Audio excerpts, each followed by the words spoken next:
Safaricom supports over 800 local suppliers.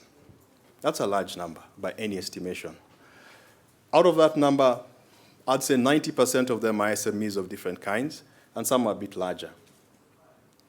So we have a very deep knowledge of how to work with SMEs, what they need, and what is lacking in that space. At Safaricom, we believe in meaningful partnerships. So the opportunity to do that, to bring in our SME pool, and to give them the opportunity to almost be pre-screened, works for us, because as a business, we'll spend less time doing it ourselves and having a place where this has been done. So it works for us, and we're really happy to support this process. One of the reasons why this was very important for me, I think we believe very, very strongly that a free press that allows all kind of discourse is very important for the growth of this economy. And if you look at the history of nation, right from the time His Highness the Aga Khan founded it, initially it was about democracy, then we had the days when we had trying to liberate and get more freedom. So if we do not tell the story, and I think it was quite interesting listening to Ken's story about what it is that makes life difficult for them. A lot of things that get launched, we cover things every day.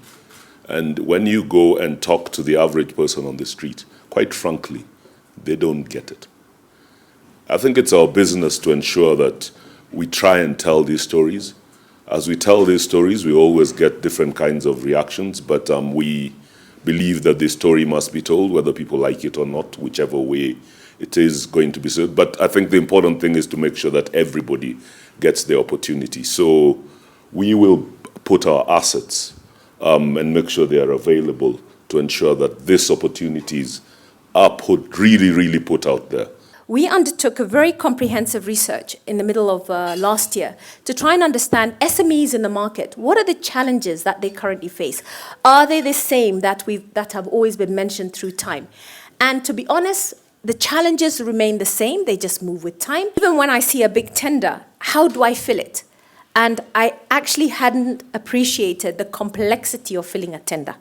Some of you in this room, I think, I see somebody like Dorcas nodding. You'd have thought a tender is something you just fill in the blanks, but actually even simple things like that become a big challenge. And then, of course, the perennial problems that business has always faced in this market is that there's limited access to finance. Not that the finance is not there, it's around how do I access it? What do I need to do? So as Invest in Africa, what we're doing is trying to see how do we create solutions around those challenges that are presented. One is, can we create one platform, a marketplace, where SMEs can log into, get into, and try and address some of those challenges they face? East Africa is very important for Tallow. At the moment, probably 2 out of every $10 we're spending get to SMEs through national content or what we call our content. I think the challenge for us really is in the extractives world. I don't see anyone from the community in which we are working in this room and in this table. So we need to take the Africa Partner Pool deeper into the counties. That's where the real ball is getting played. And I would like to encourage you on one thing. We have facilitated that happening. We have a community resource center down in the Lokicha, that's somewhere in Turkana, that is available to you who are seated here to be able to go out there and interact with the business community there. Equity at the moment is fairly active. That facility is up and running. I believe that at the end of the day, our shared motto of shared prosperity will become a reality. 4 of the top 10 taxpayers in Kenya are British companies.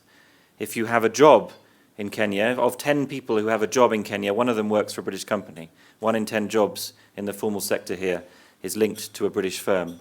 And the 2 biggest private sector employers in Kenya are British firms. So I think you get the picture that this is a very strong linkage. And it goes the other way too. 1 in every 2 cups of tea drunk in the UK, and we do drink an awful lot of tea, is Kenyan.